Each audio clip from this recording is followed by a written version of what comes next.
Buenas noches para todos.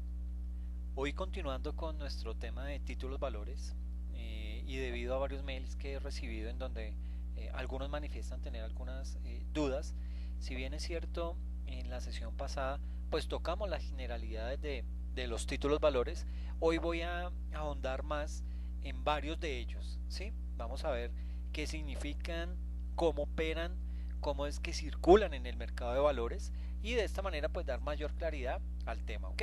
Entonces con base en eso pues hacia allá voy a llevar la sesión, ¿listo?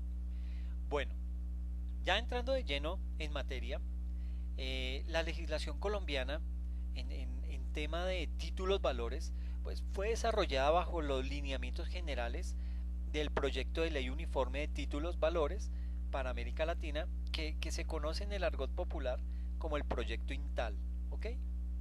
No obstante lo anterior, pues a diferencia de la legislación de algunos países latinoamericanos, la legislación colombiana denomina estos instrumentos como títulos valores y no como títulos de crédito, ¿sí?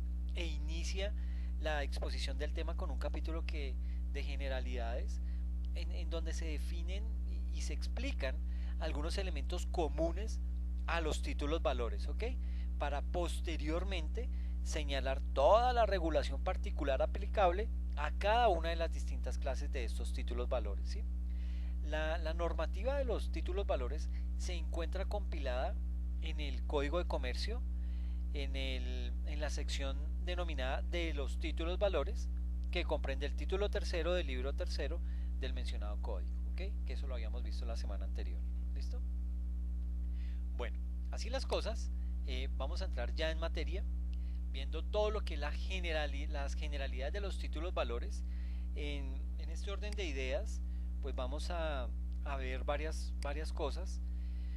Vamos a enfocarnos en situaciones pues muy puntuales. Vamos a ver lo que es la definición y los elementos de los títulos valores. Vamos a ver cuáles son los requisitos. Vamos a ver la circulación. Uy, aquí me quedó un error. Es circulación. Y lo que tiene que ver con el aval. ¿Ok?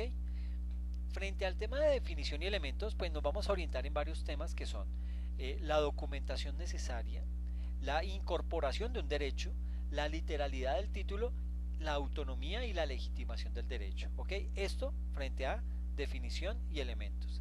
Ahora, frente al tema de requisitos, pues vamos a ver que la ausencia de los requisitos obligatorios pues va a dar lugar a la nulidad del título o valor, ¿ok? O sea que es tan delicado el tema que hay que prestarle mucha atención, ¿ok? Y frente al tema de circulación, pues vamos a ver todo lo que tiene que ver con los títulos nominativos, los títulos a la orden, títulos al portador y un tema muy importante y bien interesante, todo lo que tiene que ver con el endoso, ¿ok?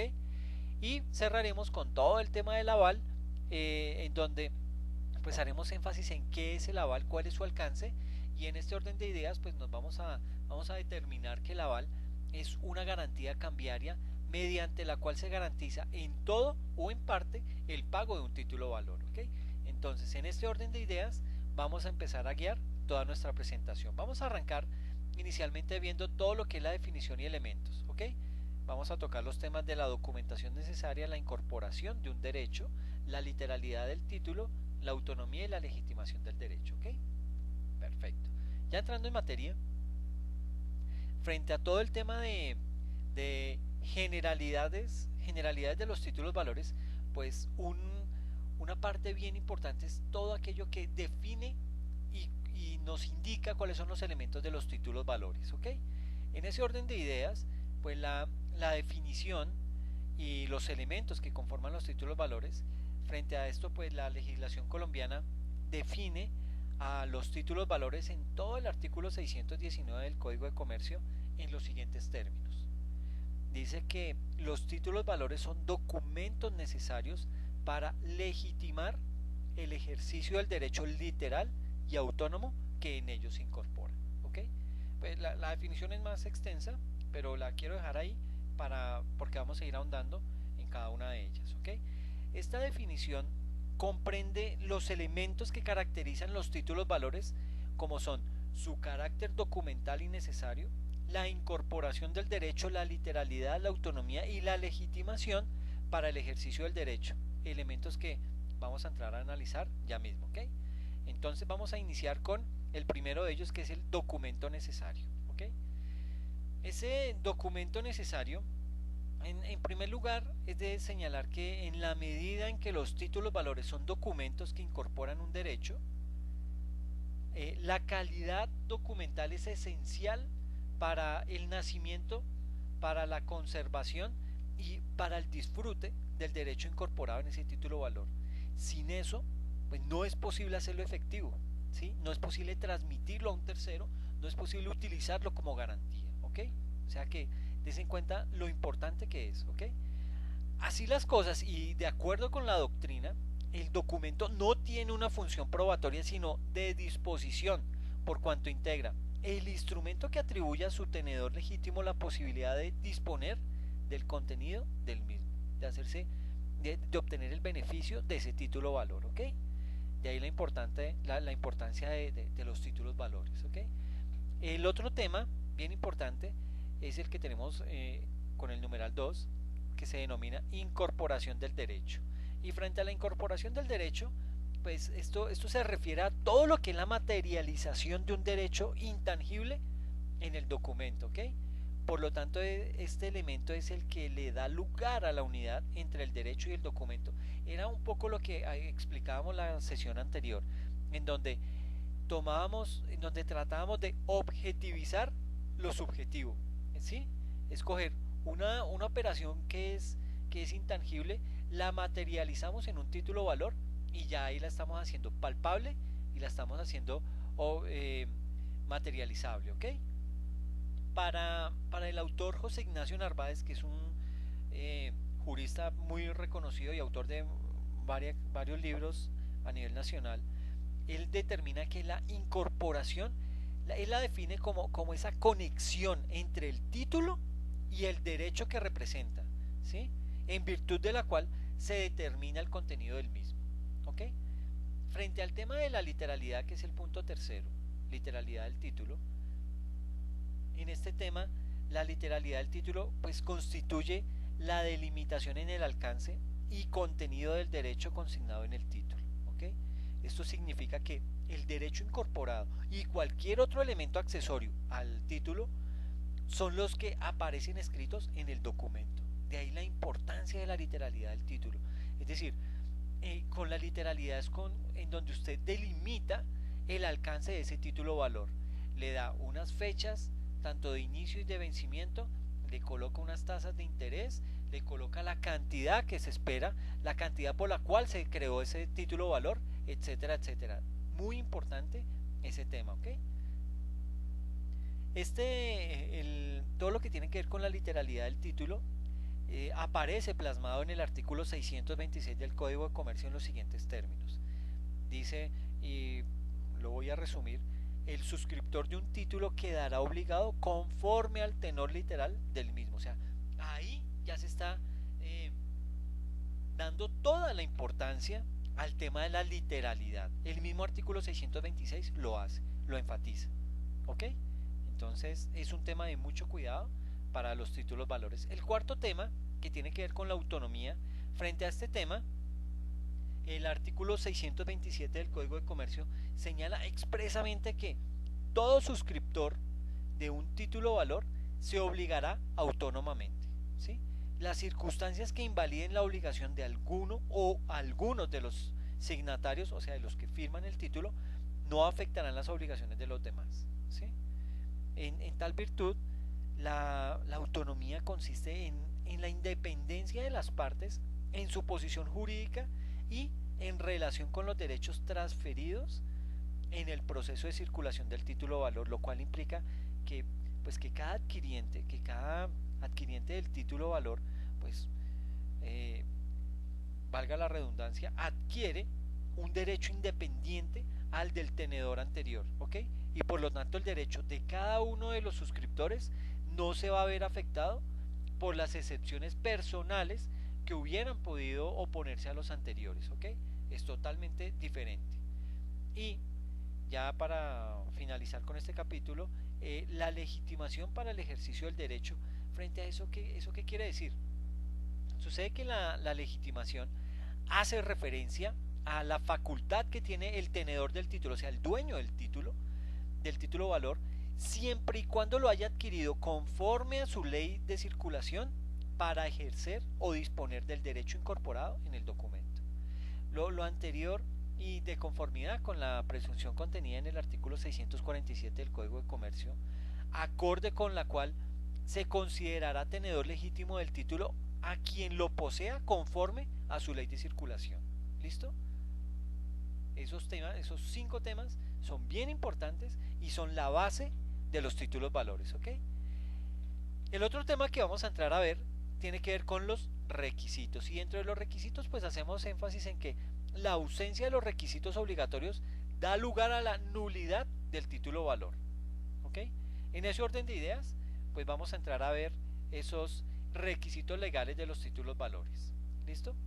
En relación con las condiciones legales exigidas para la formación del acto o de ese negocio jurídico que es el que en definitiva pues da origen al título valor, el artículo 620 del Código de Comercio señala que los títulos valores solo producirán efectos cuando contengan las menciones y llenen todos los requisitos que la ley señale, salvo que ella las presuma, ¿ok? Es así como existen requisitos de carácter obligatorio cuya omisión afecta directamente el negocio jurídico, ¿ok?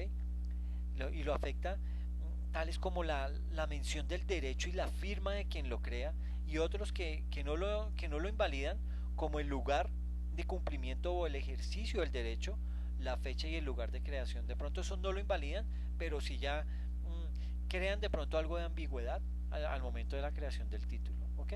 La ausencia de los requisitos obligatorios da lugar a la nulidad del título valor, en tanto que la omisión de los requisitos no obligatorios puede suplirse con las reglas que al efecto pues señala el artículo 621 del Código de Comercio. Aquí pues es bien importante resaltar sobre ese artículo del 621 que dice: además de lo dispuesto, para cada título o valor en particular, los títulos valores deberán llenar los siguientes requisitos: la mención del derecho que en el título se incorpora y la firma de quien lo crea. Estos dos no pueden faltar, ¿ok? La firma, la firma podrá sustituirse bajo la responsabilidad del creador del título por un signo o contraseña que puede ser mecánicamente impuesto, ¿ok? Si no se menciona el lugar de cumplimiento o ejercicio del derecho, lo será el del domicilio del creador del título, y si tuviese varios, entre ellos podrá elegir el tenedor, ¿sí? Quien tendrá igualmente derecho de elección si el título señala varios lugares de cumplimiento o de ejercicio. Sin embargo, cuando el título sea representativo de mercaderías, también podrá ejercerse la acción derivada del mismo en el lugar en que éstas deban ser entregadas, ¿ok? O sea que hay sitios hay requisitos que si bien se pueden, que si bien alguna persona los puede llegar a omitir, la ley describe cómo suplirlos en caso tal que estén ausentes. ¿Listo? Si no se menciona la fecha y el lugar de creación del título, se tendrán como tales la fecha y el lugar de su entrega, ¿ok? O sea que la ley respalda cuando esos requisitos se omiten por X o Y motivo, ¿sí? Puede que sea de manera intencional o de manera que lo hayan hecho sin ningún tipo de intencionalidad, ¿ok? Ya habiendo cubierto el tipo de la sección de los, bueno, ya hemos definido y hemos dado a conocer los elementos de los títulos valores, hemos hablado acerca de los requisitos y vamos a ver todo el tema de la circulación. Vuelvo y le repito, aquí me equivoqué, porfa, perdónenme. Vamos a hablar frente al tema de la circulación, y en ese tema vamos a tocar varios temas bien importantes. Vamos a ver los títulos nominativos, los títulos a la orden, los títulos al portador y la figura del endoso. Muy bien, vamos a entrar.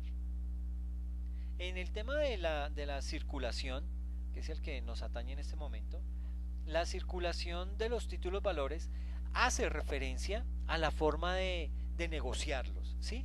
Y por lo tanto, pues también hace referencia a la forma de transferirlos legítimamente. La ley de circulación aplicable al título depende no sólo de la voluntad de su creador, de la voluntad del girador o del librador o del otorgante, sino de los requisitos que están establecidos en el Código de Comercio para la transferencia de cada clase de título en particular, ¿ok? Y esto lo hace pues atendiendo a su calidad de nominativos o a la orden o al portador de la siguiente manera, que es la que vamos a entrar a ver. Vamos a ver qué son los títulos nominativos, ¿ok? Nuestra primera sección, dentro de lo que tiene que ver con la circulación, ¿listo?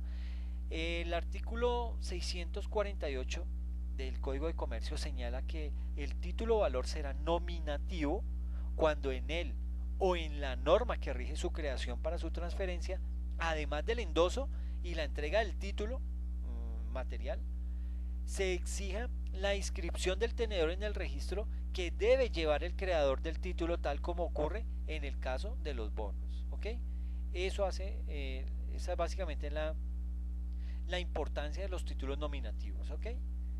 Que se exija la inscripción del tenedor en el registro que debe llevar el creador del título, tal como ocurre en el caso de los bonos. Eso aplica para los títulos nominativos. Ahora, para los títulos a la orden, ¿qué quiere decir eso?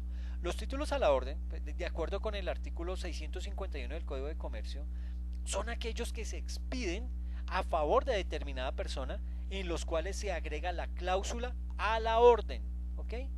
U otra equivalente o se expresa que son transferibles mediante endoso del título valor seguido de la entrega del mismo. Los títulos a la orden más representativos son la letra de cambio y el pagaré, títulos que vamos a ver más adelante en esta presentación, ¿ok?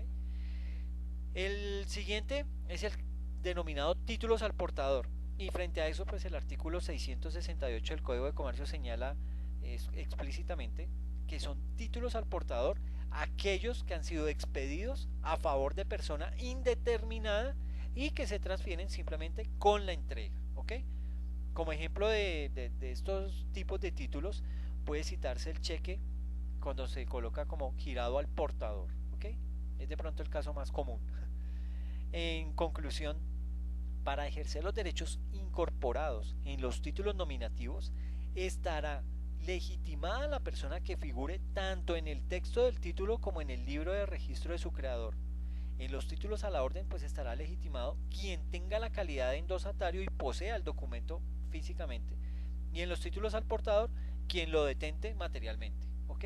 Esas son las características. Entonces va como disminuyendo, ¿no? El nominativo debe ser endosado, debe poseerlo físicamente y además la persona, el nuevo titular, debe estar inscrito en el registro, ¿ok? En títulos a la orden, pues basta con que esté endosado y la persona tenga el título en su poder, ¿ok? Y en el portador basta con que la persona tenga el título en sus manos y ya eso es suficiente, ¿ok? Entonces mire que se va haciendo como más, como que se va simplificando, ¿no? Ahora ya para entrar en el tema del endoso, un tema bien importante que no lo había tocado la semana pasada, pero que hoy vamos a desglosarlo muy en detalle porque es bien relevante frente a los títulos valores, ¿ok? Como anotamos anteriormente, el endoso es uno de los requisitos para la transferencia de los títulos nominativos y a la orden, ¿ok? O sea, es relevante tanto en títulos nominativos como en títulos a la orden todo el tema del endoso, ¿ok? Por medio del endoso, el endosante manifiesta su voluntad de transferir al endosatario su posición de tenedor legítimo del título, lo cual le va a permitir a él pues ejercer los derechos cambiarios en los términos que le faculta el endoso, ¿ok? Sobre este tema el autor Jaime Ruiz Rueda en su obra creo que se llama Manual de los Títulos Valores, ¿no? Creo que es así, Manual de Títulos Valores. Él define el endoso lo define como un acto escrito, accesorio e inseparable del título valor, por medio del cual el acreedor cambiario lo que hace es que transfiere su dominio a un tercero, ¿ok? Lo entrega para su cobro o lo da en garantía de una obligación. Ahora, de conformidad con lo establecido en el artículo 656 del Código de Comercio, el endoso puede hacerse en propiedad, en procuración o en garantía de la siguiente manera. Vamos a entrar a analizar el endoso, vamos a ver lo que es el endoso en propiedad, ¿ok? A través del endoso en propiedad, el endosante transfiere al endosatario la facultad de ejercer todos los derechos incorporados en el título, incluidos los principales y los accesorios, ¿ok?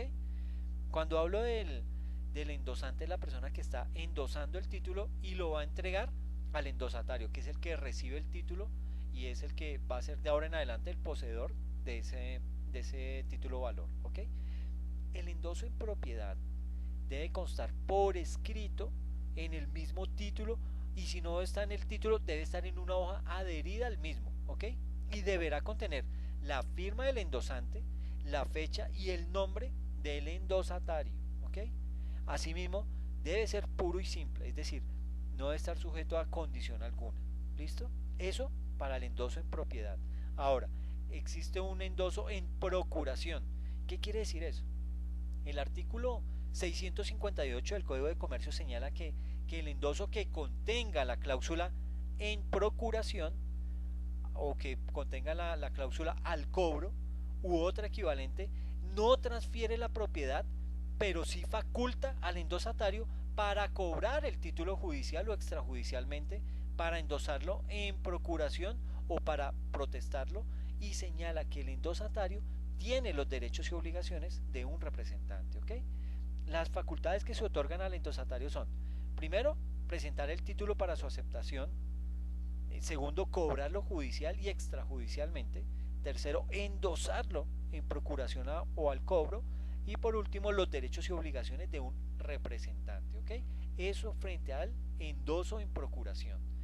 El último es el endoso en garantía, y frente al endoso en garantía, pues tenemos que decir que mediante esta forma de endoso, pues, se constituye sobre el título una garantía o un derecho de prenda a favor de un tercero, quien además de sus derechos de acreedor prendario, también podrá disponer de las facultades que le confiere el endoso en procuración, ¿ok? Este tipo de endoso se realiza mediante una cláusula especial con la expresión en garantía o en prenda u otra equivalente, ¿ok? Eso frente al tema de endoso. Pues todo este tema, recuerden, no voy a hacer una actividad ni nada que tenga que ver con títulos valores. Todo este material es más informativo porque sé que ustedes en su profesión lo van a requerir, ¿ok? El último tema que nos compete tratar dentro del capítulo de generalidad de los títulos valores es todo lo que tiene que ver con el aval, ¿ok? El aval es una... Vamos a entrar de lleno acá. Aval. Se entiende por aval que es una garantía cambiaria mediante la cual se garantiza en todo o en parte el pago de un título valor, ¿sí? La creación y existencia del aval se sujeta a las siguientes reglas. La primera regla es que el aval deberá constar en el título mismo o en hoja adherida al mismo, mediante la expresión por aval u otra equivalente, y deberá llevar la firma de quien lo presta, ¿ok? Cuando el aval se otorga en documento separado del título, la negociación de este implicará la transferencia de la garantía que surge de aquel, ¿ok? Segundo, la presencia de una firma en el título, cuando no se le pueda atribuir otra significación, se tendrá como firma de avalista. Tercero, a falta de mención de cantidad avalada, se presumirá que el avalista garantiza el pago del importe total del título. En cuarto lugar, en el aval debe indicarse la persona avalada. A falta de indicación, pues quedarán garantizadas las obligaciones de todas las partes en el título. En quinto, el avalista, una vez suscribe el título, queda obligado en los términos que corresponderían formalmente al avalado, y su obligación será válida aun cuando la de este último no lo sea. Y último, el avalista que pague adquiere los derechos derivados del título valor contra la persona garantizada y contra los que sean responsables respecto de esta última por virtud del título, ¿ok?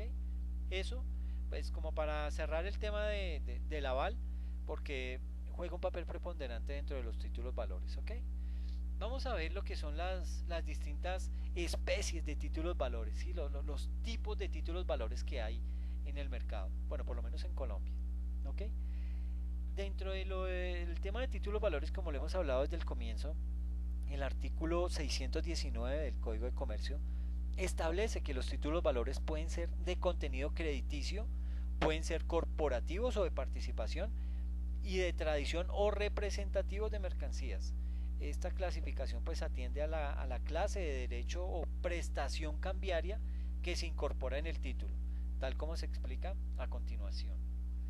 Los títulos de contenido crediticio son aquellos títulos que incorporan el derecho a una suma determinada de dinero, bien sea originada en un orden de pago, como ocurre con la letra de cambio y el cheque, o en una promesa de pago, como es el caso del pagaré. ¿Okay? Los títulos valores que otorgan a su titular un derecho crediticio a la vez que le confieren la calidad de accionista, socio o partícipe de una persona jurídica, como sucede con las acciones, se denominan títulos corporativos o títulos de participación. ¿Ok? Ahora, por su parte, los títulos de tradición o representativos de mercancías incorporan un derecho de propiedad sobre mercaderías, donde la transferencia del título conlleva el traslado de la propiedad y, pues de esta manera, el derecho exclusivo de disponer de la mercancía que se especifica en el título. ¿Okay? El certificado de depósito, la carta de porte y el conocimiento de embarque son los ejemplos más representativos de este tipo de títulos. ¿Okay? Hechas estas precisiones, pues a continuación lo que vamos a hacer es detallar algunas de las clases de títulos valores más utilizados en Colombia. ¿Listo? Dentro de esos pues tenemos lo que es la letra de cambio, tenemos el pagaré a la orden, el cheque, la factura cambiaria, los bonos y la carta de porte y conocimiento de embarque. Ahora vuelvo y les digo, pues en la parte del cheque yo no estoy muy de acuerdo y no estoy muy de acuerdo en que lo consideren un título valor, pues debido a las apreciaciones que daba la semana pasada en cuanto a que pues el cheque se convierte más en un medio de pago más que un título valor. Le han dado la característica de título valor porque pues en algunos almacenes se cierran negocios con cheques postfechados o se hace este tipo de negociaciones y de pronto ese ha sido el tinte que le ha dado la característica de título valor, pero investigaciones que se han hecho de grandes juristas a nivel nacional pues han llegado casi que a esa conclusión, que el cheque es más un medio de pago que un mismo título valor. ¿Ok? Pero lo vamos a seguir viendo dentro de este tema como un título valor más dentro de ese conglomerado y vamos a ver muchas características del cheque. ¿Ok?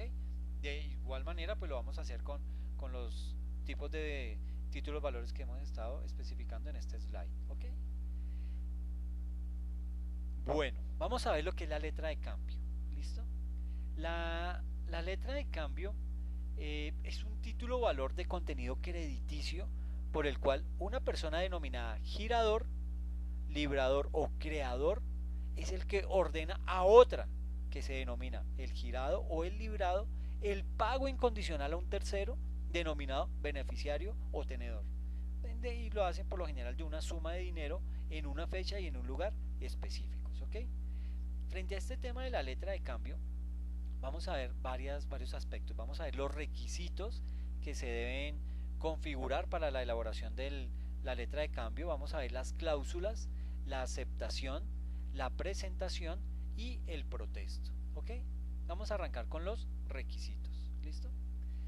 De conformidad, y qué pena que les hable tanto del código de comercio y del artículo y esta cosa, pero es que son temas de, primero pues de legislación comercial que nos atañen completamente a hablarlos de esa manera, ¿ok? Porque pues para nosotros nuestra Biblia es el código de comercio, ¿ok?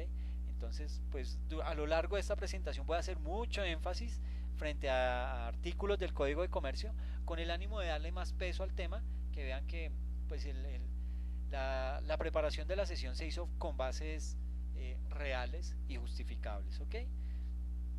De conformidad con, bueno, dentro del tema de los requisitos, hablando ya del artículo 671 del Código de Comercio, ahí se especifica que la letra de cambio deberá contener, además de los requisitos generales de los títulos valores de que trata el artículo 621 del Código de Comercio, deberá cumplir los siguientes, ¿ok? Primero, la orden incondicional de pagar una suma determinada de dinero. Esta orden implica un mandato incondicional y por tanto no puede estar sujeto a un acontecimiento futuro e incierto o a cualquier condición suspensiva, resolutoria o etcétera. ¿Ok? El el nombre del girado o librado, que es la persona obligada con la orden del girador. eh, Sucede que aquí en esta parte sí hay que ser muy claros. Hay que señalar que de conformidad con lo establecido en el artículo el 676 del Código de Comercio, ahí se especifica que la letra de cambio puede girarse a la orden o a cargo del mismo girador, caso en el cual pues el girador quedará obligado como aceptante. ¿Ok? Otro de los requisitos es la indicación de ser pagadera a la orden o al portador, la letra de cambio. Otro, Otro requisito es la forma del vencimiento, la cual, pues de acuerdo con lo establecido en el artículo 673 del Código de Comercio, puede ser primero, vencimiento a la vista o contraprestación. En este caso, pues la letra debe ser presentada para su aceptación y pago a más tardar dentro del año siguiente a su creación. ¿Ok? Otro puede ser el vencimiento a día cierto determinado, que corresponde pues a la indicación de una fecha precisa de vencimiento. Hay otro tipo de vencimiento que se denomina vencimiento a día cierto después de la vista, en donde el vencimiento se indica por un plazo que se cuenta a partir de la presentación para aceptación. Hay otro tipo de vencimiento que se denomina vencimiento a día cierto después de la fecha. El anterior era después de la vista, este es después de la fecha. Y en este, pues se determina un plazo que se cuenta a partir de la fecha de creación de la letra de cambio. ¿Ok? Y el último, vencimientos ciertos y sucesivos se denomina y corresponde a la letra que se paga por instalamentos. ¿Ok? Frente a este tema, en cuanto al lugar de creación de la letra de cambio, el artículo 677 establece que el girador puede señalar como domicilio para el pago de la letra cualquier lugar determinado. ¿Ok? Quien allí pague se entenderá que lo hace por cuenta del principal obligado. ¿Listo? Frente al tema de eso, frente a lo que eran los requisitos, ¿no? Ahora vamos a ver lo que son las cláusulas. Dentro de las cláusulas vamos a ver la cláusula de interés, la cláusula de cambio, la cláusula de documentos contra aceptación o pago y las cláusulas prohibidas. ¿Ok? Pero hablando en general de lo que son las cláusulas de interés, en relación con el pacto de intereses, la legislación colombiana y específicamente en el artículo 672 del Código de Comercio permite que en la letra de cambio se pacten cláusulas de intereses a una tasa fija o corriente, situación esta que no ocurre en otros países latinoamericanos donde el pacto de intereses no está permitido o está limitado. ¿Ok? Por eso es que desde el comienzo hice énfasis en que estos son títulos valores que rigen en Colombia. Como ejemplo de esta última afirmación, se puede traer a colación el caso de Ecuador, donde se limita el pacto de intereses en forma tal que la estipulación de estos en las letras de cambio pagaderas a la vista a cierto plazo de vista o en cualquier otra modalidad se tendrá por no escrita, circunstancia que también aplica para los intereses moratorios. Dadas las particularidades del régimen de intereses, al final de esta sesión se incorpora una parte donde se analizan algunos de los puntos más relevantes de esta materia en nuestro país. ¿Ok? Vamos a ver lo que es la cláusula de cambio. Esta cláusula de cambio. El artículo 672 del Código de Comercio permite que en la letra de cambio se pacte la cláusula de cambio. Y esto significa que las partes pueden convenir el pago en divisas de la suma de dinero incorporada en la letra. ¿Ok? A eso hace referencia la cláusula de cambio. Ahora, no obstante, es conducente mencionar que las obligaciones que se pacten en monedas o divisas extranjeras solo podrán cubrirse en la moneda estipulada si fuere legalmente posible. En caso contrario, se cubrirán en moneda nacional. ¿Listo? Ahora, para el tema de cláusula de documentos contra aceptación de pago, pues al respecto, en el evento en que la letra de cambio se hayan insertado las cláusulas o expresiones del, de documentos contra aceptación o de documentos contra pago, se entenderá que el tenedor de la letra queda obligado a no entregar los documentos sin que medie la aceptación o el pago del título respectivamente. La otra tiene que ver con las cláusulas prohibidas, el artículo 678, estas cláusulas prohibidas. Sucede que en el artículo 678 del Código de Comercio prohíbe la inclusión del texto de la letra de cambio de cualquier cláusula dirigida a exonerar al girador de responsabilidad en la aceptación y o en el pago de la letra, teniéndose que cualquier estipulación en este sentido se tendrá por no escrita, ¿ok? En tal virtud, pues salvo en las letras giradas a su propio cargo, el girador siempre será el responsable de la aceptación y del pago, ¿ok? Ahora, frente al tema de la aceptación, o sea, ya habiendo cubierto lo que son los requisitos y las cláusulas, vamos a ver lo que es la aceptación, ¿ok? La aceptación, pues corresponde al negocio jurídico, y perdón que aquí me equivoqué, también otro errorcito, pero eso pasa, ¿no, muchachos? Entonces, corresponde al negocio jurídico por el cual el girador asume la orden de pago dada por el girador o librador y se compromete a cumplirla en los términos literales incluidos en la ley, situación que los convierte en el principal obligado de la relación cambiaria, ¿ok? De conformidad con lo establecido en el artículo 687 del Código de Comercio, esta manifestación que se realiza de forma unilateral debe ser incondicional e irrevocable, ¿ok? La forma de aceptación de la letra pues, va a depender de su forma de vencimiento, acorde con las reglas previstas en los artículos 683 y siguientes del Código de Comercio que se transcriben a continuación. Entonces tenemos aquí que las letras pagaderas a día cierto después de la vista deben presentarse para su aceptación dentro del año que siga a la fecha, a menos que el girador amplíe dicho plazo o prohíba presentación antes de determinada época. Y la otra quiere decir que la presentación para la aceptación de las letras que han sido giradas a día cierto después de su fecha, pues será potestativa. Pero si el girador así lo indica en el título, puede convertirla en obligatoria y señalar un plazo para que se realice. ¿Ok? Bueno, frente al tema de la aceptación, pues tenemos también que la letra deberá ser presentada para su aceptación en el lugar y la dirección señalados en ella. Ahora, si faltara la indicación del lugar, pues la presentación se hará en el establecimiento o en la residencia del girado. Si se señalen varios lugares, pues el tenedor podrá escoger cualquiera de ellos, tal y como lo decíamos en la sección de los requisitos. ¿Ok? Si el girador indica un lugar de pago distinto al domicilio del girado, al aceptar este deberá indicar el nombre de la persona que habrá de realizar el pago. Si no lo indicare, pues se entenderá que el aceptante mismo queda obligado a realizar el pago en el lugar designado. ¿Sí?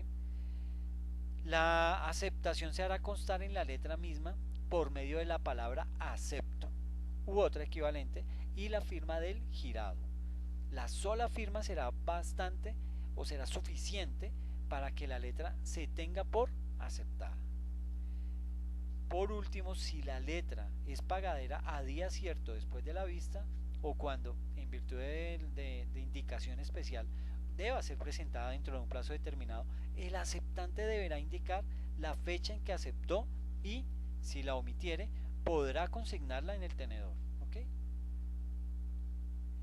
Vamos a ver lo que tiene, vamos a ver a lo que hace referencia al tema de la presentación. ¿Ok? Y eso pues básicamente es la presentación para el pago. Sucede que al vencimiento de la letra el tenedor de la misma pues deberá presentarla para su pago, eso es obligación. Dicho acto constituye un requerimiento al deudor cambiario, ¿ok? Y debe hacerse mediante la exhibición de la letra, es decir, de la presentación de la letra, para de esta forma acreditar la calidad de tenedor legítimo de ese título o valor, ¿ok? Ahora, como regla general, la letra de cambio debe presentarse para su pago el día de su vencimiento o dentro de los 8 días comunes siguientes, teniéndose que la omisión de esta presentación conlleva la caducidad de la acción cambiaria contra los endosantes. O sea, es bien delicado el tema de la presentación. Ahora, para el caso específico de la letra a la vista, la presentación para el pago deberá hacerse dentro del año siguiente a la fecha de creación del título, plazo que pues podrá ser reducido por cualquiera de los obligados al pago o ampliado o limitado por el girador, ¿sí? Cuando la letra no se presenta para su cobro dentro del plazo previsto en el artículo 691 del Código de Comercio, cualquier obligado puede pagar el importe de la misma mediante consignación en un banco autorizado para recibir depósitos judiciales y que funcione en el lugar donde debe hacerse el pago. Y esta consignación, la consignación realizada en estos términos, pues adquiere esos efectos de pago y se hará a expensas y riesgo del tenedor y sin obligación de dar aviso a este. ¿Ok? Y para finalizar el tema de la letra de cambio, tenemos que hablar acerca del protesto. ¿Y qué es el protesto? El protesto es ese acto por el cual se acredita la falta de aceptación de pago de la letra por parte del girado. ¿Ok? Este acto es solemne en la medida que debe constar por escrito, a la vez que exige la intervención del notario público y, excepcionalmente, de una entidad bancaria. En muy pocos casos, pero pasa. De acuerdo con lo que se especifica en el artículo 697 del Código de Comercio, esta figura del protesto solo será necesaria cuando el creador de la letra o algún tenedor inserte la cláusula con protesto. Y eso se hace por lo general en la parte de atrás del título y con caracteres visibles. ¿Okay? La omisión del protesto, cuando sea requerido, producirá la caducidad de las acciones de regreso. De igual manera, el protesto pues deberá hacerse en el lugar señalado para el cumplimiento de las obligaciones o del ejercicio de los derechos consignados en el título. Por otra parte, si la persona contra quien debe hacerse el protesto no se encuentra presente, así lo asentará el notario que lo practique y la diligencia no será suspendida. ¿Okay? El protesto por falta de aceptación deberá hacerse antes de la fecha de vencimiento y el de falta de pago dentro de los 15 días comunes siguientes al del vencimiento, pero este último no será necesario si existiera el primero. ¿Okay? Las letras que son pagaderas a la vista, así como aquellas cuya aceptación es potestativa, solo se protestarán por falta de pago. El artículo, aquí sí es bien importante mencionar que el artículo 706 del Código de Comercio señala que el protesto deberá hacerse constar en el cuerpo de la letra o en hoja adherida a ella bajo la firma del notario con indicación de la fecha del acta respectiva. ¿Okay? Adicionalmente, el funcionario que practique la diligencia de protesto levantará un acta que contendrá los siguientes puntos. Debe dejar totalmente claro y especificado que primero, la reproducción literal de todo cuanto conste en la letra. Segundo, el requerimiento al girado o aceptante para aceptar o pagar la letra con la indicación de si esa persona estuvo o no está presente. Tercero, los motivos de la negativa para la aceptación o el pago. Como cuarto, la firma de la persona con quien se extienda la diligencia o la indicación de la imposibilidad para firmar o de su negativa. Y por último, la expresión del lugar, fecha y hora en que se practique el protesto y la firma del funcionario que lo autorice. Aquí también hay que mencionar que el tenedor del título cuya aceptación o cuyo pago se hubiere rehusado, pues deberá dar aviso de tal circunstancia a todos los signatarios del mismo cuya dirección conste en él dentro de los 5 días comunes siguientes a la fecha del protesto o la presentación para la aceptación o el pago. Sucede que la omisión de este aviso hará responsable al tenedor hasta una suma igual al importe de la letra de los daños y perjuicios que se causen por su negligencia. ¿Okay? Este aviso pues también podrá darse por intermedio del notario encargado de formular el protesto. Cuando la letra se presenta por conducto de un banco, la anotación de este respecto de la negativa de la aceptación o de pago valdrá como protesto. ¿Ok? Ya habiendo cubierto pues todas estas características de lo que es la letra de cambio, ¿sí? Vamos a ver lo que es el pagaré a la orden. ¿Y qué quiere decir eso de pagaré a la orden? Sucede que el pagaré se conoce que es un título de contenido crediticio, ¿ok?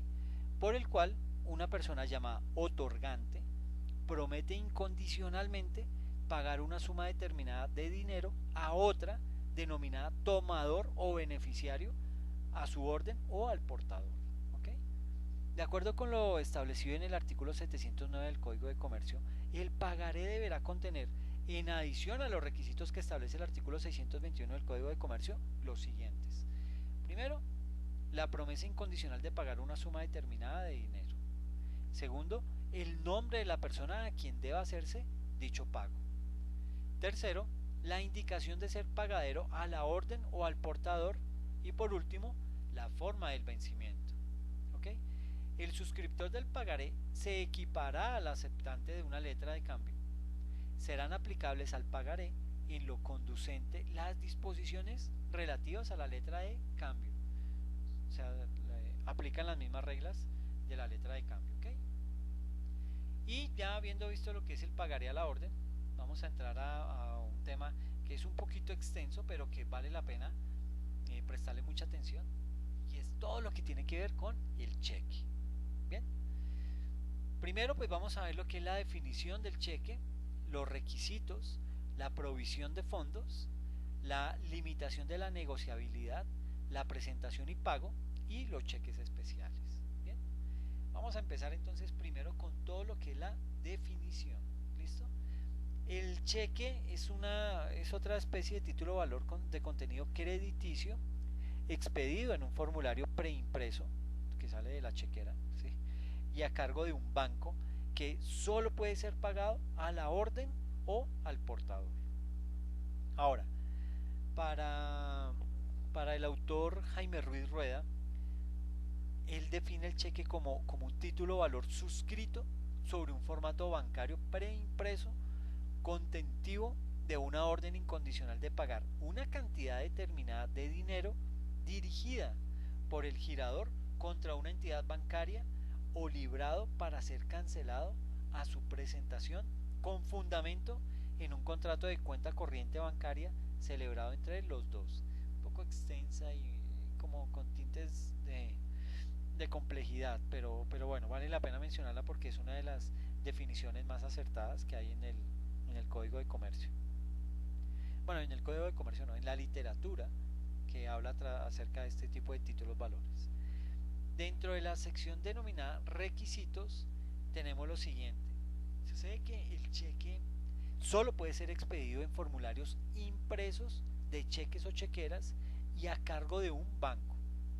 En consecuencia, pues el título que en forma de cheque se expida en contravención a este artículo, pues no producirá efectos del título o valor. ¿Ok? De la misma manera y de acuerdo con lo previsto en el artículo 713 del Código de Comercio, el cheque deberá contener, además de los requisitos generales del que trata el artículo 621, los siguientes. Primero, la orden incondicional de pagar una determinada suma de dinero. Segundo, el nombre del banco librado. Y tercero, la indicación de ser pagadero a la orden o al portador. Bien importantes esos tres requisitos, ¿ok? Y hay que tener en cuenta que no solamente aplican esos tres para el cheque, sino también los que están contenidos en el artículo 621 del Código de Comercio, ¿ok? Vamos a ver este tema de provisión de fondos. ¿A qué hará referencia esa provisión de fondos frente al tema de los cheques? Conforme a lo establecido en el artículo 714 del Código de Comercio, el librador debe tener provisión de fondos disponibles en el banco librado y haber recibido de este autorización para librar cheques a su cargo. ¿Okay? Tal autorización pues se entenderá como concebida por el hecho de que el banco entregue los formularios de cheques o las chequeras al librador. Eso ya se considera como que el banco me autorizó para empezar a girar esos cheques. La emisión del cheque sin provisión de fondos tiene consecuencias civiles y penales para el librador, como las siguientes. El librador de un cheque presentado en tiempo y no pagado por su culpa, deberá pagar al tenedor una suma equivalente al 20% del importe del cheque a título de sanción. ¿Ok? Lo anterior sin perjuicio de que el tenedor persiga por las vías comunes la indemnización de los daños que tal situación le haya ocasionado. Ahora, este tema del 20%, pues aunque aparece explícito en muchos documentos y cuando se hace cualquier tipo de transacción, también es importante recalcar que es negociable, ¿no? O sea, usted puede, en caso tal que un cheque no haya tenido fondos o haya cometido ese error, pues puede, la, la, la recomendación es siempre, pues primero ir a poner la cara y segundo, tratar de conciliar ese porcentaje porque siempre es significativo. En una suma de 1 millón de pesos, el 20% son 200.000 pesos. Pues si no tenía para pagar ese millón, ahora sí menos 1.200.000, ¿no? Pero bueno, es bueno ir a negociar. De otra parte, la emisión de cheques sin provisión de fondos o respecto de los cuales se haya dado orden injustificada de no pago, tipifica el delito denominado emisión y transferencia ilegal de cheques. Y esto está previsto en el artículo 248 del Código Penal, ¿eh? Castigado con pena de prisión de 1 a 3 años. Entonces, pues no vale la pena hacer eso, ¿no? Listo, vamos a ver lo que es la limitación de la negociabilidad. ¿Listo? Frente a esto, el artículo 715 del Código de Comercio pues permite restringir la negociabilidad de los cheques insertando para ello una leyenda en tal sentido que puede decir como no negociable o páguese únicamente a la orden del primer beneficiario. De pronto este es el más común, ¿no? El que más se ve en el mercado. Ahora bien, el cheque expedido o ese cheque endosado a favor del banco a favor del banco librado no será negociable, salvo que en él se indique lo contrario. Y los cheques respecto de los cuales se haya limitado la negociabilidad, bien sea convencionalmente o por disposición legal, solo podrán cobrarse por conducto de un banco. En, en relación con la limitación de la negociabilidad de los cheques, la Corte Suprema de Justicia considera que la misma puede darse en forma absoluta o relativa y es absoluta cuando el cheque solo puede cobrarse a través de un banco, como sucede con los cheques que incorporan la cláusula de no negociable, ¿ok? O que están girados o endosados a favor del banco librado. Y será relativa cuando solo se afecta la negociabilidad del cheque, pero no su forma de presentarlo al cobro, ¿ok? Circunstancia que pues ocurre con los cheques que incluyen la cláusula páguese únicamente al primer beneficiario, las cuales pueden cobrarse por ventanilla o por conducto del banco a través de la cámara de compensación. ¿Listo? Vamos a ver lo que es la presentación y el pago de los cheques. ¿Okay? Por regla general, el cheque será pagadero a la vista, ¿sí? Teniéndose como no escrita cualquier anotación en contrario. Ahora, el cheque postfechado será pagadero a su presentación, ¿sí? La oportunidad para la presentación del cheque se establece en el artículo 718 del Código de Comercio así. Dentro de los 15 días a partir de su fecha, si fueren pagaderos en el mismo lugar de su expedición. Segundo, dentro de un mes, si fueran pagaderos en el mismo país de su expedición, pero en lugar distinto al de esta. Tercero, dentro de los 3 meses, si fueron expedidos en un país latinoamericano y pagaderos en algún otro país de América Latina. Y por último, dentro de 4 meses, si fueran expedidos en algún país latinoamericano para ser pagados fuera de América Latina. ¿Ok? La presentación de un cheque en cámara de compensación surtirá los mismos efectos que la hecha directamente al librado. Ahora, es de señalar que el banco estará obligado en sus relaciones con el librador a cubrir el cheque hasta el importe del saldo disponible, saldo de disposición legal que lo libere de tal obligación, ¿ok? Pero pues desgraciadamente esto no se aplica, ¿no? Usted va a un banco y si no tiene la totalidad pues le dice cheque sin fondos. Y es más, a mi entender, creo que esta debilidad o la razón de ser del, de la no aplicabilidad de este término es que resulta de pronto algo engorroso para el banco. El hecho de, ok, voy a cobrar este cheque de 1.000.000 de pesos y solamente hay 800, entonces le doy los 800 porque es lo que dice la ley, ¿sí? Páguele hasta donde pueda y le voy a emitir entonces un, qué sé yo, una nota a crédito o le va a dar otro cheque o por los 200. Esa parte es la que no está clara y de ahí que yo creo que sea la limitante del por qué eso no se lleva a cabo, ¿ok? Pero lo dice la ley.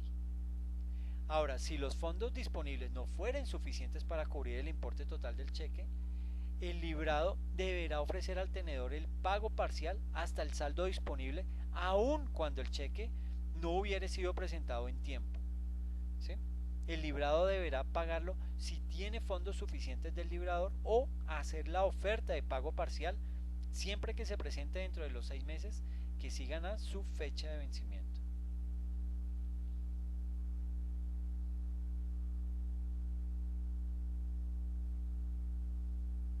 Esta parte de los cheques posfechados pues, siempre ha tenido problemas, ¿no? Si ustedes recuerdan, pues se escucha mucho acerca del tema, que de pronto le pasaron el cheque antes de tiempo, pero recuerden, esto no, digamos, ese tipo de cheques posfechados es como un salto de fe, ¿sí?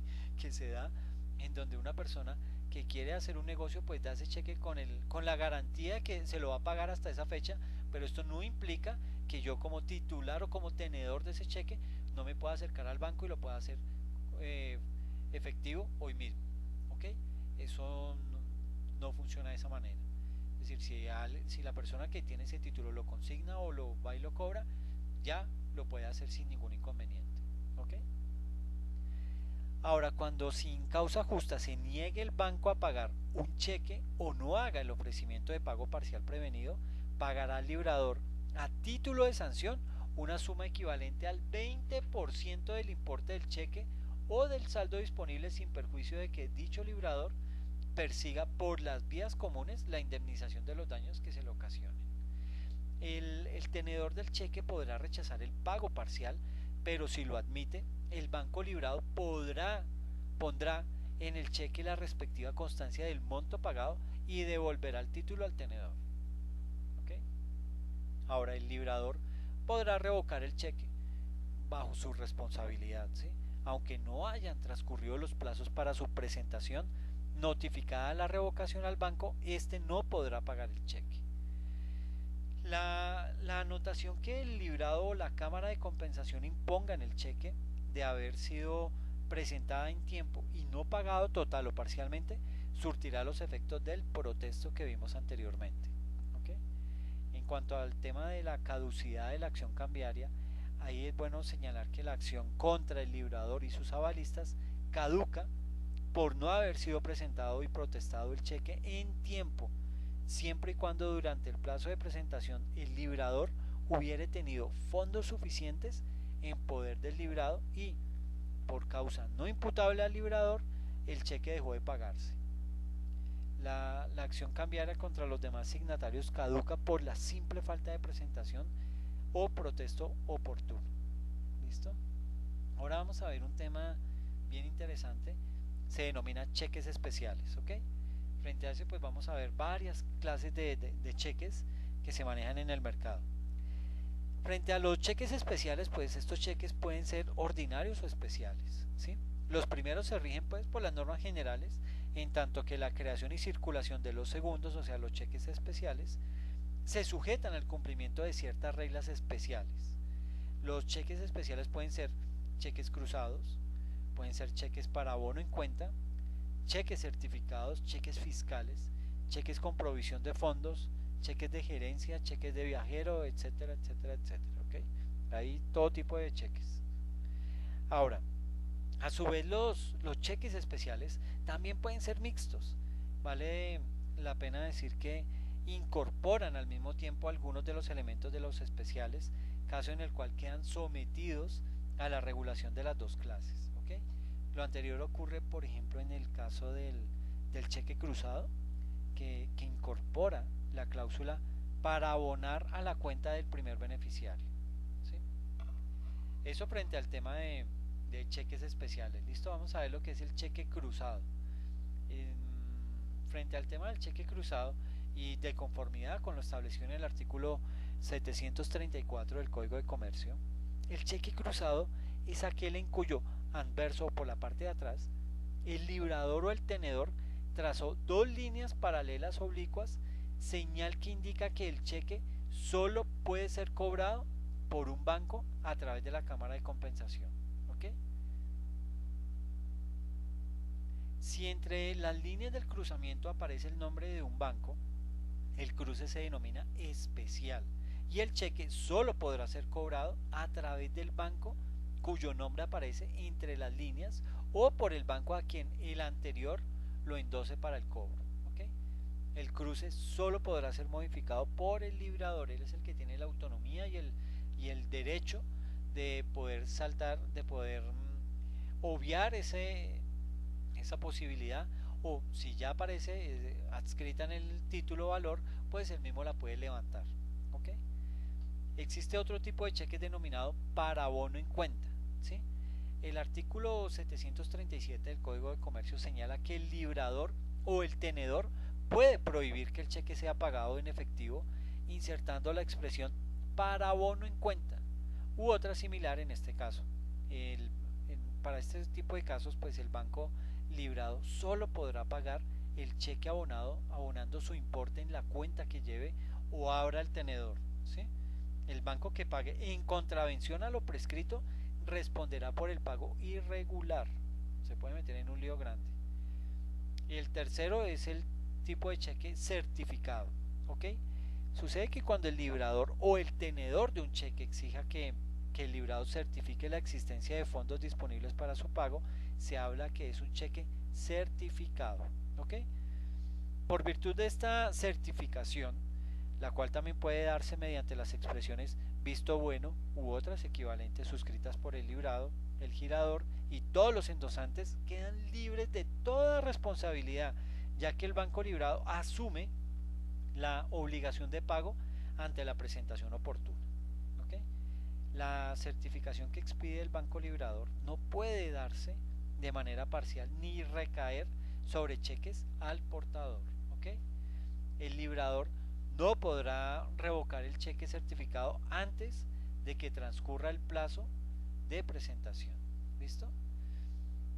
Como cuarto tipo de cheque tenemos el cheque con provisión garantizada de fondos. Sucede que el artículo 743 del Código de Comercio autoriza a los bancos para entregar a sus cuentacorrientistas formularios de cheques con provisión garantizada, siempre y cuando en los mismos se deje constancia de la fecha de la entrega y de la cuantía máxima para la cual cada cheque puede ser librado. La entrega de los formularios producirá efectos de certificación. ¿Listo? La garantía de la provisión así expedida se extinguirá si el cheque no es presentado dentro del año siguiente a la fecha de entrega de los formularios. Ahora vamos a ver lo que es el cheque de gerencia. Es de pronto uno de los más comunes, ¿no? Los cheques de gerencia son aquellos expedidos por los bancos a cargo de sus propias dependencias, lo cual implica que el banco está actuando simultáneamente como librado y librador, circunstancia que reviste al título de una mayor confiabilidad en su pago. Ahora, por estos cheques cobran, ¿no? Cobran más. Bueno, tenemos los cheques de viajero. Estos cheques son los expedidos por la entidad bancaria a su cargo y pagaderos por su establecimiento principal o por las sucursales a los corresponsales que tenga el librador en su país o en el extranjero. Todo el tema del beneficiario de un cheque de viajero, pues deberá firmarlo al reescribirlo y nuevamente al negociarlo, ¿sí? En el espacio del título destinado a ello, con el objetivo de que la entidad que pague o reciba el cheque pueda verificar la autenticidad de su firma. Bueno, vamos a ver también lo que son los cheques fiscales. Esa es otra categoría de cheques. Frente al tema de cheques fiscales, estos son creados y definidos por la ley primera de 1980 y son aquellos cheques girados por cualquier concepto en favor de una entidad pública. Este tipo de cheques se caracteriza porque no son negociables, no pueden ser abonados en cuenta diferente a la de la entidad beneficiaria y no pueden ser pagados por ventanilla. ¿Ok? Características estas que pueden ser obviadas ni siquiera por el que no pueden ser obviadas ni siquiera por el mismo librador del título. Las restricciones a la circulación atrás mencionadas pues no van a impedir la negociabilidad interbancaria de los cheques fiscales a través de las cámaras de compensación. ¿Okay? Ya pues sí está un poquito largo lo de cheques, ¿no? Pero era bueno ahondar en el tema porque primero no lo habíamos hecho en la sesión pasada y segundo es uno de los títulos valores con mayor circulación, entonces es bueno conocerlo. Vamos a ver ahora todo lo que tiene que ver con las facturas cambiarias. ¿Okay? Las facturas cambiarias son títulos valores de contenido crediticio relacionados con la compra-venta de mercancía o el transporte de cosas, ¿okay? Que incorporan el derecho a percibir el valor de las mercaderías o el flete de las transportadoras. Ahora, cuando el pago de la factura cambiaria se pacte por cuotas, de acuerdo con lo dispuesto en el artículo 777 del Código de Comercio, las facturas deberán incluir, además de los requisitos específicos que vamos a señalar más adelante, el número de cuotas debe especificar la fecha de vencimiento de las mismas y la cantidad a pagar en cada una. ¿Okay? Esos pagos parciales se harán constar en las facturas indicando, asimismo, la fecha en que fueren hechos y el tenedor extenderá al deudor los recibos parciales correspondientes. La no devolución de las facturas cambiarias en un plazo de 5 días a partir de la fecha de su recibo por parte del comprador o cargador se entenderá como falta de aceptación. ¿Okay? Es de señalar que a las facturas cambiarias en lo pertinente se les aplican las normas relativas a la letra de cambio. ¿Okay? Vamos a ver lo que es la factura cambiaria de compraventa, esta primera. De conformidad con lo establecido en el artículo 772 del Código de Comercio, la factura cambiaria de compraventa es un título o valor de contenido crediticio que el vendedor podrá librar y entregar o remitir al comprador con ocasión de una venta efectiva de mercaderías entregadas real y materialmente al comprador. ¿Okay? En tal virtud, pues no podrá emitirse factura cambiaria cuando en la compraventa se ha pactado la reserva de dominio. Así las cosas, si la factura cambiaria es aceptada por el comprador, se considerará frente a terceros de buena fe exenta de culpa, que el contrato de compraventa subyacente ha sido debidamente ejecutado en la forma estipulada en el título. Ahora, en adición a los requisitos generales de los títulos valores que pues establece el artículo 621 del Código de Comercio, la factura cambiaria de compraventa deberá incorporar las siguientes menciones. Primero, la mención de ser una factura cambiaria de compraventa. Segundo, el número de orden del título. Tercero, el nombre y domicilio del comprador. Cuarto, la denominación y características que identifiquen las mercaderías vendidas y la constancia de su entrega real y material. Quinto, el precio unitario y el valor total de las mismas. Y por último, la expresión en letras y sitios visibles de que se asimila en sus efectos a la letra de cambio. Son requisitos que toda factura debe tener. De lo contrario, la ausencia de alguno de ellos puede llegar a hacerlo inválido. ¿Okay? La omisión de cualquiera de estos requisitos no afectará la validez del negocio jurídico que dio origen a la factura cambiaria, pero esta perderá su calidad de título valor. ¿Okay? Segundo, vamos a ver lo que es la factura cambiaria de transporte. ¿A qué hará referencia a eso? ¿Qué significa eso?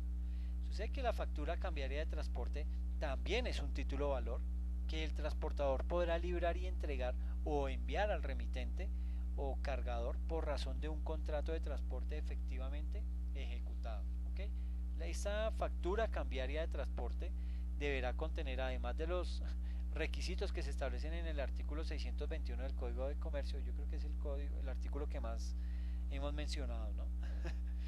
Deberá contener también los siguientes so pena de perder su calidad de título o valor. Entonces, el primer requisito es que aparezca la mención de ser una factura cambiaria de transporte. El segundo, el número de orden del título, ¿sí? Tercero, el nombre y domicilio del remitente. Cuarto, la denominación y características que identifiquen las mercaderías objeto de transporte. Otro es el precio de este y su forma de pago. Otra característica, otro requisito es que la constancia de ejecución del transporte. Y por último, la expresión en letras y sitios visibles de que se asimila en todos sus efectos a una letra de cambio. ¿Ok? Vamos a hablar acerca de otro tipo de títulos valores, los bonos. Frente a los bonos, pues vamos a hablar acerca de los bonos de oferta pública de bonos, del contenido y de la prescripción. ¿Ok? Los bonos son títulos valores que pues incorporan una parte alicuota de un crédito colectivo constituido a cargo de una sociedad o una entidad sujetas a la inspección y vigilancia del gobierno. La emisión y colocación de bonos de oferta pública se regula por la resolución 400 de 1995 de la Superintendencia de Valores, en tanto que la oferta privada se rige en lo pertinente por el decreto 2360 de 1990. Vamos a hablar acerca de lo que es la oferta pública de bonos. Se entiende por oferta pública de bonos la dirigida a personas no determinadas o a más de 100 personas determinadas con el fin de colocar o adquirir en el mercado documentos emitidos en serie o en masa que otorguen a sus titulares derechos de crédito, como bonos, de participación, por ejemplo las acciones, o representativas de mercancías como los bonos de prenda. La oferta pública de bonos deberá surtir un trámite de autorización previa a la colocación ante la Superintendencia de Valores, a menos que se trate de emisiones de bonos efectuadas por entidades financieras sujetas a la inspección y vigilancia de la Superintendencia Bancaria.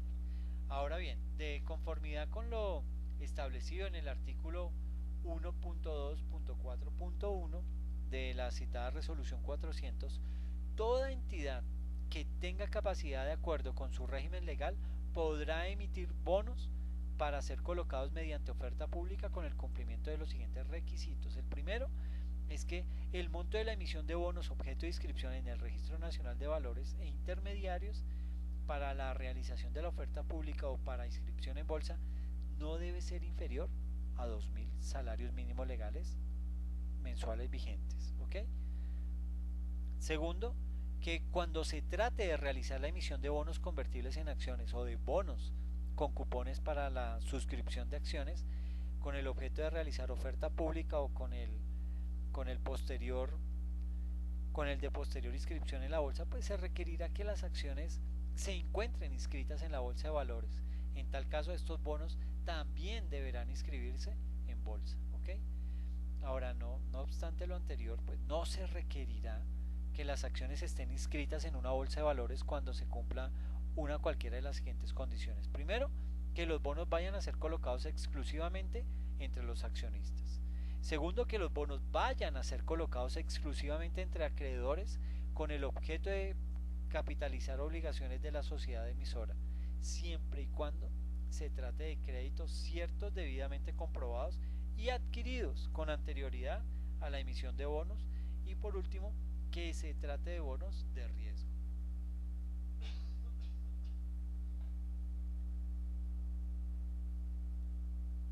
Ahora bien, vamos a hablar acerca de lo que es el contenido de los bonos.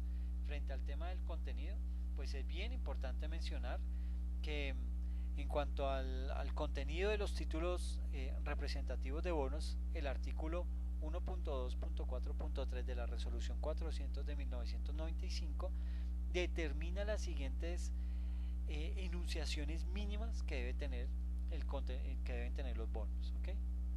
Primero, la palabra bono, pues tratándose de bonos de riesgo, se empleará la denominación bono de riesgo. la fecha de expedición y la indicación de su ley de circulación. Los bonos convertibles en acciones serán nominativos, ¿ok? Como segundo, el nombre de la entidad emisora y su domicilio principal. Tercero, la serie, número, valor nominal y prima si las hubiere. El cuarto, el rendimiento del bono. El quinto, el monto de la emisión, el monto de la emisión, la forma, lugar, plazo para amortizar el capital y los intereses, etcétera. Otra característica es el número de cupones que lleva adheridos. Otra característica es que en cada cupón deberá indicarse el título al cual pertenece, su número, el valor y la fecha en que pueda hacerse efectivo. Además, los cupones deberán tener la misma ley de circulación del bono, ¿ok? Otro factor ahí tiene que ver con la firma del representante legal de la entidad emisora y de la entidad avalista, con indicación del monto del aval o de las personas autorizadas para el efecto. Otra característica es que si los bonos son convertibles en acciones y las condiciones de conversión respectivas, ¿ok? Y otra característica es que, tratándose de bonos de riesgo, las normas especiales que les sean aplicables y las condiciones que se pacten en el acuerdo de reestructuración de conformidad con las normas legales vigentes. Bueno, vamos a ver el tema de la prescripción. Este tema, pues respecto a la prescripción de respecto de las acciones para el cobro de los intereses y el capital de los bonos, la ley prevé un término de prescripción de 4 años, contados desde la fecha de su expedición. Ahora bien, esta prescripción solo correrá respecto de los bonos sorteados cuando se hubiera hecho la publicación de la lista de bonos favorecidos en un diario de circulación nacional.